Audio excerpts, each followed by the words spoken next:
Bonjour à tous et bienvenue sur BD & Co.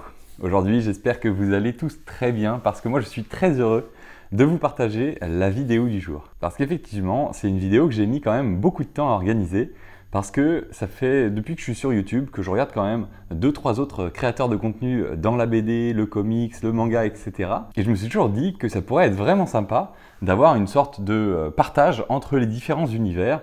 Surtout qu'en fait, c'est tous du 9e art, on est tous un petit peu sur le même support, et bien c'est surtout le format qui va changer, mais on reste tous sur une histoire avec des cases et des dessins qui nous racontent cette histoire. J'ai alors proposé à plusieurs youtubeurs de partager l'aventure avec moi, et l'idée c'était de vous présenter un immanquable dans un thème particulier, et sous les 3 différents supports, donc un manga, un comics et une BD bien entendu. Il y a 2 youtubeurs qui ont accepté ma proposition et je les en remercie énormément, ça me fait super plaisir parce que je suis quand même un tout petit youtubeur donc à la base je ne m'attendais pas à ce qu'il y ait un retour positif des 2 personnes et franchement ça me fait super plaisir de pouvoir aussi partager leur contenu, peut-être que vous les connaissez déjà mais dans tous les cas ça me fait plaisir d'avoir ce mix avec ces 2 créateurs et ces 2 créateurs c'est du côté manga Le Monde de Tada et du côté comics, La Cave du Mills. Ces 2 créateurs que je suis depuis un petit bout de temps, j'adore leur univers perso et donc je trouvais ça sympa de, même si on n'a pas la même manière de présenter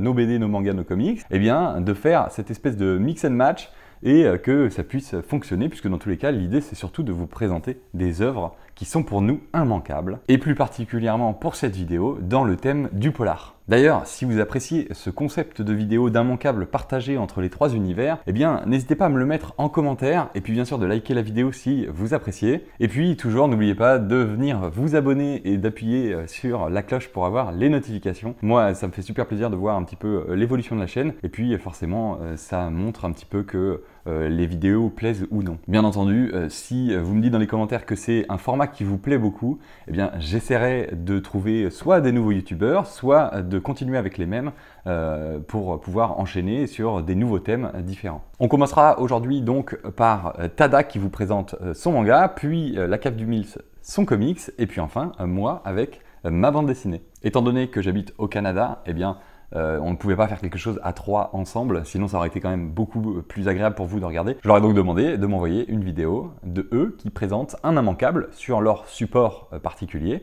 Et puis bien sûr, s'ils n'arrivaient pas à se décider sur une œuvre, d'en présenter 2 ou 3. Ils ont joué le jeu, et voici donc les vidéos avec, pour débuter, Tada et son manga immanquable dans le polar.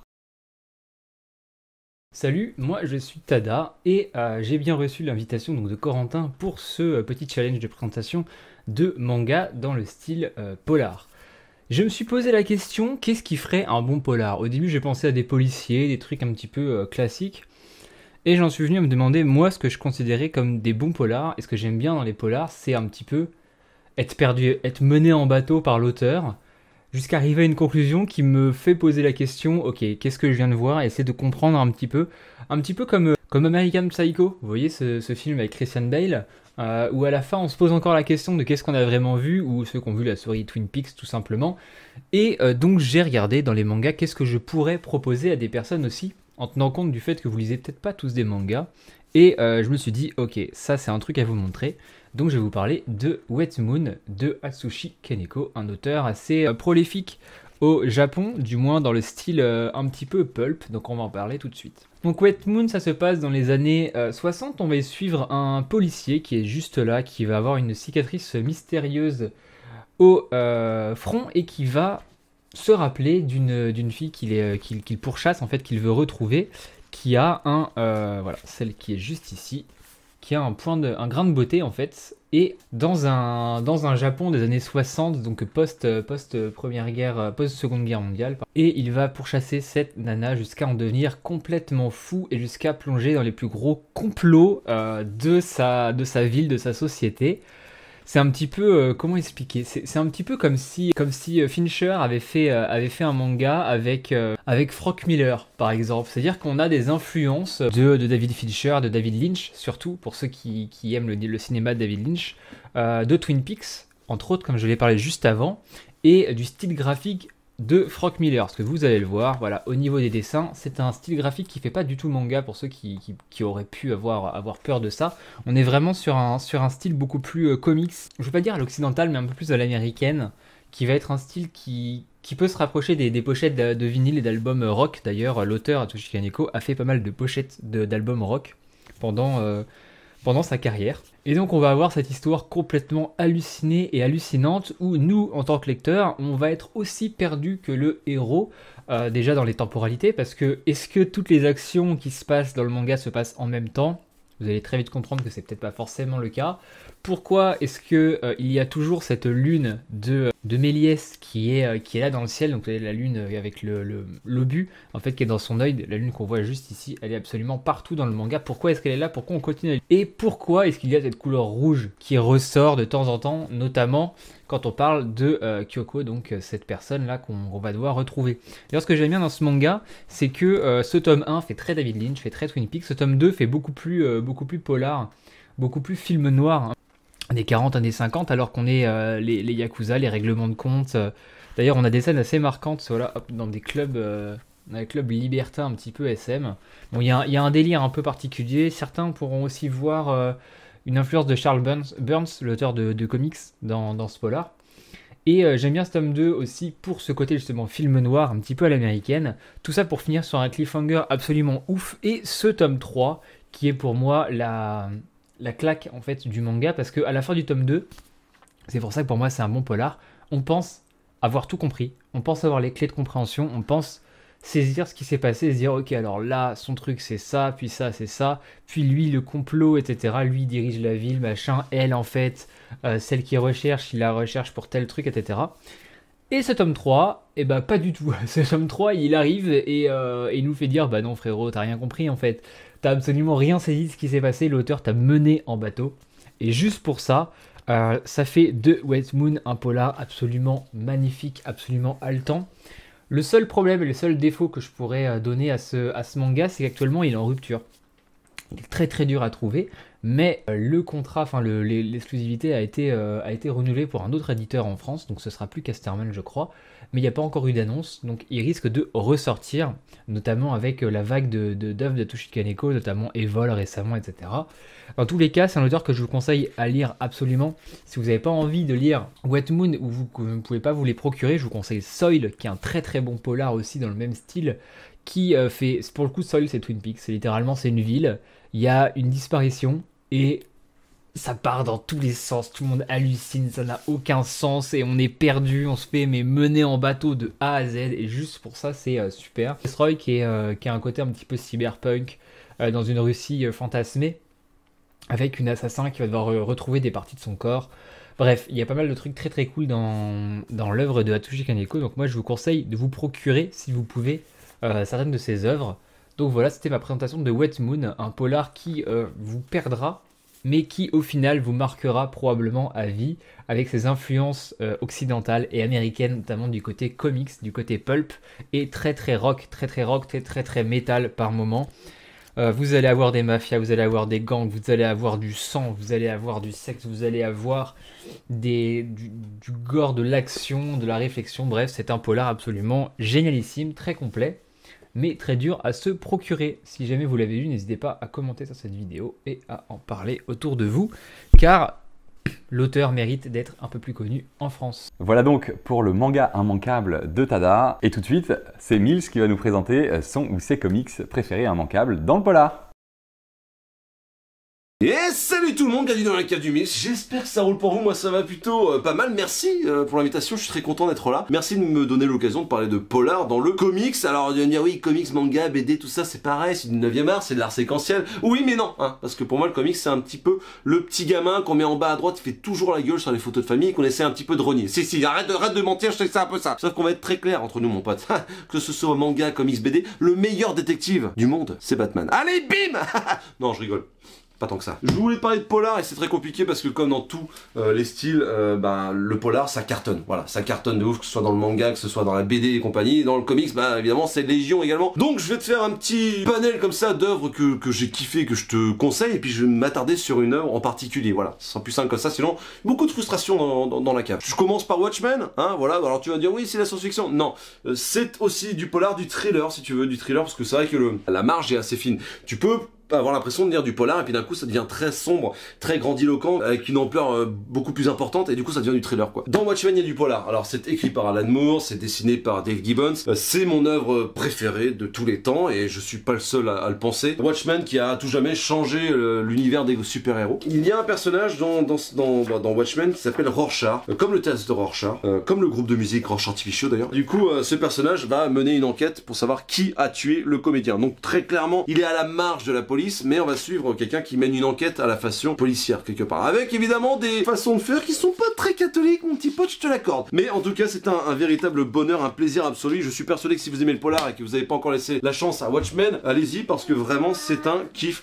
Oh salut ma chérie, oh un petit bonbon, je te remercie. Allez tu fermes la porte parce que je suis en train de tourner une vidéo ma chérie. Bon ils commencent à me faire chier ces gamins. Bon désolé, je vais te parler de quelque chose de beaucoup plus indépendant maintenant. Je te parle de Goodnight Paradise de Alberto Ponticelli et de Joshua Dysart que j'ai eu la chance de rencontrer, sorti chez Panini Comics en France, chez TKO aux États-Unis. Goodnight Paradise, c'est quoi? C'est un mec qui s'appelle Eddie, qui vit, qui est un sans-abri, qui vit à Venice Beach et qui va un jour rencontrer une jeune fille, une jeune femme morte dans une poubelle. Voilà, simplement. Les policiers vont voir ça, mais ils vont pas mener plus que ça l'enquête. Et lui va se dire, putain, mais c'est abusé, c'est parce que la nénette était un peu en marge de la société. Du coup, ils en ont rien à péter. Pour eux, c'est un déchet, quoi. Tu vois ce que je veux dire? Ils vont la laisser dans une poubelle comme un déchet, tu vois. Et lui, il va dire, non, mais c'est pas possible. Faut que je trouve le tueur. Donc, il va mener son enquête un peu en marge des policiers également. J'ai trouvé ça palpitant parce qu'en plus des dessins qui sont magnifiques de Alberto Ponticelli, et bien en fait on a évidemment un sous-texte de Joshua Dysart qui lui également habite là-bas et qui va tout simplement parler des problèmes d'addiction, des problèmes sociaux, des problèmes que rencontrent les sans-abri et compagnie. C'est bouleversant, c'est palpitant, c'est indépendant, j'en ai parlé sur ma chaîne si vous voulez aller checker ça, j'en ai fait une revue plus complète, j'aime beaucoup cette œuvre, beaucoup plus indépendante. Ensuite je te parle d'une œuvre que je kiffe, mais plus que de te parler d'une œuvre, je te parle d'un scénariste qui d'ailleurs va nous suivre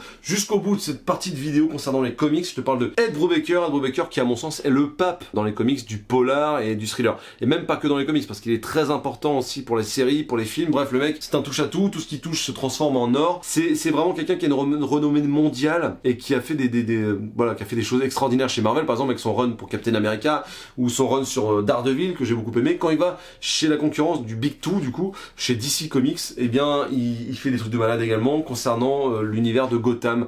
Évidemment, c'est très contractuel. Les personnes qui lisent du comics et qui me suivent et qui voient cette vidéo se disent, putain, s'il en parle pas, c'est vraiment un fumier. Gotham Central, évidemment, un incontournable absolu si vous aimez le polar et si vous voulez plonger un petit peu dans cet esprit crasseux de Gotham City. C'est complet en 4 tomes. Il a été aidé par Greg Rucka, qui est une sommité également dans son style. Et c'est dessiné par Michael Lark, le premier tome. Après, évidemment, il y a comme dans la plupart du temps dans les comics, il y a une myriade d'artistes qui vont s'enchaîner jusqu'au tome 4. Et vraiment, c'est bon du début jusqu'à la fin. Pourquoi je vous parle de ça? Tout simplement parce que je vais aller très vite, mais Gotham Central, c'est le pitch est simple, c'est on va suivre des policiers de Gotham City à Gotham City. Qu'est-ce que c'est que d'être policier à Gotham City quand un mec comme le Batman existe? C'est-à-dire que t'es toujours à la bourre au niveau de tes enquêtes, il a des façons de faire qui sont pas du tout chrétiennes, orthodoxes, catholiques, bref, t'appelles ça comme tu veux, ça se fait pas. Et évidemment, ils passent pour des bouffons les mecs, parce qu'à chaque fois que ça chie un peu trop, on amène Batman, tu vois. Et en même temps, c'est un hors-la-loi, mais c'est un bien nécessaire et un mal en même temps. C'est hyper intéressant. Qu'est-ce que c'est de vivre dans une ville où il y a des vilains comme Mr. Freeze qui peut buter ton collègue en le glaçant, tu vois? C'est merveilleux, c'est magnifique, c'est à lire absolument si vous aimez le polar. Si Batman vous intéresse un petit peu et que vous n'avez pas encore lu Gotham Central, c'est vraiment recommandé, mais chaudement, quoi. Et maintenant, je vous parle de mon coup de cœur du moment, de ma lecture récente concernant les polars, de ce qui se fait, à mon sens, de mieux en ce moment dans le polar, dans les comics, tout simplement. C'est également scénarisé par Ed Brubaker, c'est Friday, voilà. Friday, donc là, ça c'est tome 1, tome 2, il y a le 3e tome qui va clôturer l'histoire. Friday, c'est dessiné par Marcos Martin, et c'est les couleurs sont de Munza Vicente. Les couleurs sont magnifiques, déjà on va parler de l'aspect graphique. Les couleurs sont magnifiques, voilà. Il y a un côté très pop, vous voyez. C'est magnifique, les dessins, c'est d'une élégance inouïe, c'est merveilleux. C'est du polar un petit peu fantastique, voilà. Cette histoire est simple, on va suivre une petite nénette qui s'appelle Friday, qui va revenir dans sa ville de King Hill et pour la période de Noël, et qui va aller retrouver son pote d'enfance qui s'appelle Lancelot. À eux deux, en fait, ils enquêtent depuis longtemps sur des aspects un petit peu occultes ou sur des petites enquêtes qui n'ont pas été résolues dans leur petit village. Alors c'est très Stephen King dans l'idée. Un jour, il va y avoir une enquête qui va les dépasser clairement et il va y avoir un drame. Alors je peux pas vous en dire beaucoup plus parce que la fin du tome 1 révèle beaucoup, donc le tome 2, je vais peut-être pas trop vous spoiler, mais en tout cas, on va suivre ces deux enfants qui vont être aidés par un policier, donc c'est du polar vraiment, mais vraiment fantastique quoi. On est vraiment sur quelque chose d'un aspect qui est beaucoup plus grand qu'une histoire terre à terre, voilà. Et j'ai beaucoup aimé parce que Ed Brubaker, vous verrez que si vous vous attardez un petit peu sur sa carrière, Ed Brubaker fait des choses très terre à terre la plupart du temps. Et moi, avec par exemple Reckless, j'en pouvais plus. Voilà, j'avais besoin d'un nouveau souffle. Et vraiment, c'est ce que m'a proposé Friday. Friday, c'est avant tout l'amour de deux adolescents qui se sont découverts et jamais dit vraiment ce qu'ils pensaient l'un pour l'autre. Maintenant qu'ils sont devenus un petit peu plus grands et adultes, parce qu'il y en a une qui est partie faire des études et compagnie, ils se retrouvent, ils ont besoin de parler entre eux. Tout ça sous un fond d'enquête qui est vraiment bien amené, avec des couleurs chatoyantes, chaleureuses, merveilleuses. C'est un petit bonbon blockbusterisant. Vraiment, on est sur quelque chose de magnifique. Pour 19 € par tome, vraiment, c'est pas volé. L'édition est merveilleuse. Le papier est d'une qualité incroyable. J'ai beaucoup aimé. Je ne sais pas quoi vous dire. Je ne sais pas quoi vous dire si ce n'est qu'ils vont faire une enquête. Ça va mal tourner. Ils vont aller chercher un petit peu plus. Il va y avoir un drame. Suite au deuxième tome. Je peux vous assurer qu'il y a des cliffhangers à la fin du tome 1 et surtout à la fin du tome 2 qui te font tout simplement sauter de ta chaise ou sauter de ton lit. C'est ce genre d'œuvre qui te prend au trip, qui te fout des frissons. C'est ce genre d'œuvre où quand le lundi soir, tu n'en peux plus, tu es fatigué, tu décides de fermer ce comics, tu l'as dans la tête toute la journée pendant que tu bosses. T'as qu'une hâte, c'est de rentrer chez toi et lire la suite. Vraiment, ça ne m'était pas arrivé depuis très longtemps et je sais que j'ai lu énormément de comics dans ma vie de lecteur, énormément de polars également. Je trouve que vraiment c'est un coup de maître, un incontournable, mais vraiment absolument à ne pas manquer parce qu'en plus de ça, c'est récent. Je vous parle de quelque chose qui est dans l'air du temps là. Et ça fait plaisir de voir qu'un mec comme Ed Brubaker, après toutes ces années, continue à écrire de façon haletante. Et moi je suis très content d'avoir cet artiste dans mon médium que j'aime, le comics quoi. Donc voilà, donc je vous remercie d'avoir regardé cette vidéo et puis place à la suite. Et donc maintenant, suite à cette panoplie de comics immanquables dans le polar, eh bien c'est à moi de vous présenter la BD que j'ai choisie aujourd'hui dans mes immanquables. Alors, je me suis posé beaucoup la question de qu'est-ce que je pourrais choisir. Est-ce que je vais choisir quelque chose qui est un petit peu connu ou quelque chose qui est un petit peu moins connu? Vous me connaissez, j'aime bien sortir des plus vieilles BD qui sont un peu moins connues et qui pourtant sont génialissimes. Et puis je me suis forcément aussi demandé, est-ce que je vais sortir une série, qu'elle soit longue ou courte, ou un one-shot tout simplement, comme on en retrouve énormément de nos jours avec ce qu'on appellerait les romans graphiques. Alors, si je partais sur des one-shots, on va dire, eh bien j'en avais deux tout de suite qui m'ont sauté à l'esprit de ces dernières années. C'est bien sûr le très bon Le Serpent et le Coyote, qui est un polar, même s'il n'y a pas d'enquête en tant que telle. On va suivre quand même toute cette histoire autour de la police, du criminel, etc. Et puis le deuxième, qui pour le coup est vraiment un polar avec une enquête, etc., c'est Les damnés de Sangoma. J'en ai déjà parlé. D'ailleurs, les deux BD, j'en ai déjà parlé, et donc je me suis dit, c'est très dommage de choisir des BD qu'on a déjà discuté, que je vous ai déjà présenté. Il faut vraiment quelque chose qui sorte du lot. Et puis, j'ai commencé à regarder dans les polars un peu immanquables de la BD. Bon, bien sûr, il y a Ramirez, que moi j'adore, qui n'est pas non plus un polar parfaitement enquête, mais ça reste quand même dans le même mood que le polar. On aurait bien sûr Tyler Cross aussi, un petit peu dans le style. Mais il y a vraiment quelque chose côté enquête, côté crime un petit peu noir, qui rentre vraiment dans le polar et qui est surtout pas très connu, à part par les personnes qui lisent de la BD depuis un bout de temps. Et ça, c'était Berceuse Assassine. En plus, Berceuse Assassine, c'est fait par deux personnes que j'adore personnellement, qui sont Philippe Tom et Ralph Meyer. Donc Philippe Tom, notamment, que vous connaissez pour sa série Soda, d'ailleurs, pour la série Soda, qui est aussi un polar. Et puis pour le Spirou, le petit Spirou, etc., il a fait beaucoup de choses. Et puis Ralph Meyer, qu'on connaît surtout dernièrement pour Undertaker, une série que personnellement j'adore, qui est certainement un de mes westerns préférés, et qui a un dessin vraiment très particulier, mais que je trouve magnifique. Alors, Berceuse Assassine, qu'est-ce que c'est? Eh bien, Berceuse Assassine, en fait, c'est une série en 3 tomes, comme vous voulez voir, et qui est vraiment format franco-belge très classique, une 50aine de pages, une édition cartonnée, et puis là, pour le coup, on est édité chez Dargaud. C'est une série qui sort vraiment du lot, et notamment lorsqu'elle a été créée, puisque c'était une des premières fois qu'un auteur nous proposait une histoire en 3 tomes, mais uniquement la même histoire sur les 3 tomes, vue de personnages et de points de vue différents. C'est ce que j'appelais dans la vidéo de la semaine dernière le polar puzzle, qui est très bien représenté dans RIP. Et d'ailleurs, les auteurs de RIP parlent souvent du fait qu'ils ont été inspirés par Berceuse Assassine. Mais c'est vraiment une des premières fois que ça a été fait. Et d'ailleurs, si vous connaissez d'autres BD dans le style, moi ça m'intéresserait vraiment de les connaître et de pouvoir les lire. Et donc, dans Berceuse Assassine, on va suivre 3 personnages qui sont Telenko, Martha et Dylan. L'histoire, elle est plutôt simple dans le fond. On est vraiment dans un New York très très noir, où c'est d'ailleurs la 3/4 se passe sous la pluie, où on va suivre, donc dans ce premier épisode, Telenko, un conducteur de taxi qui a une vie pourri, que ce soit dans son taxi mais aussi chez lui. Sa femme le déteste, il déteste sa femme, rien ne va bien, il a des problèmes de cœur, bref, sa vie est pourrie et il se dit franchement j'en ai marre, ce soir je vais tuer ma femme. Et donc on va suivre toute cette histoire du moment où il prend cette décision de tuer sa femme jusqu'à l'heure fatidique où je vous ne dévoilerai bien sûr pas tout ce qui se passe. Dans le deuxième épisode, on va suivre Martha, sa femme donc. Et cette fois, on va se mettre dans la peau de sa femme, et ce qui est très intéressant, c'est qu'on aura une vision complètement différente. On a vraiment l'impression d'ailleurs que l'auteur est complètement rentré dans notre cerveau, qu'à la fin du tome 1, on a une vision très précise de ce qui s'est passé, et de leur couple, de leur vie de couple, et de leur vie tout court. Et puis on arrive dans le tome 2, et tout se bouleverse. Et d'ailleurs, la haine qu'on a envers certains personnages se change complètement en amour, en compassion, et puis la compassion qu'on avait pour certains autres se transforme complètement en haine, et on trouve certains personnages détestables alors qu'on les adorait dans le tome 1. Et puis le tout dernier épisode qui est sur Dylan, et là j'en dirai pas beaucoup plus, parce que c'est un peu le tome 3 qui vient bouleverser toute l'histoire, même si on reprend bien sûr l'histoire complète. D'ailleurs, on arrive à la fin du tome 2 et on se dit, tiens c'est bizarre, qu'est-ce que ça pourrait être le tome 3 ? Pourquoi ils nous mettent un tome 3 ?